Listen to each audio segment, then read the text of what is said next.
Hi, in this tutorial, I'm going to show you how to cancel an appointment using Calendly.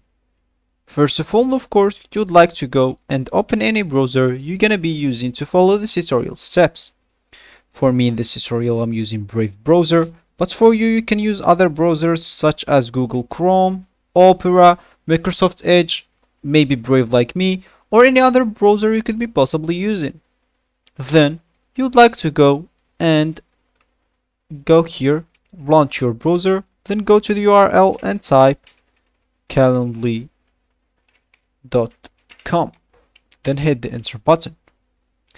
So that will actually takes you into this, which is your home screen.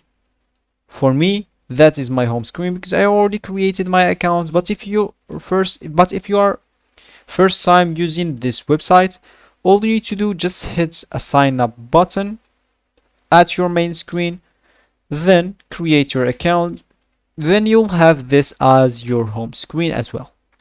Here, of course, all you need to do, as we said, we would like to cancel an appointment.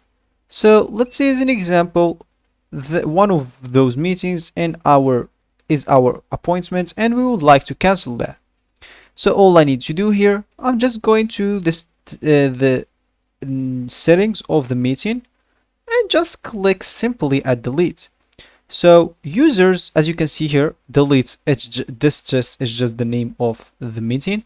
So users will be enabled to schedule further meetings. With deleted event types, meetings are previously scheduled will not be affected. So if you click at yes, that meeting is actually cancelled and you actually cancel an appointment, which is actually a meeting in Calendly. So that will be actually for the video. I hope you like it. Thanks for watching and goodbye.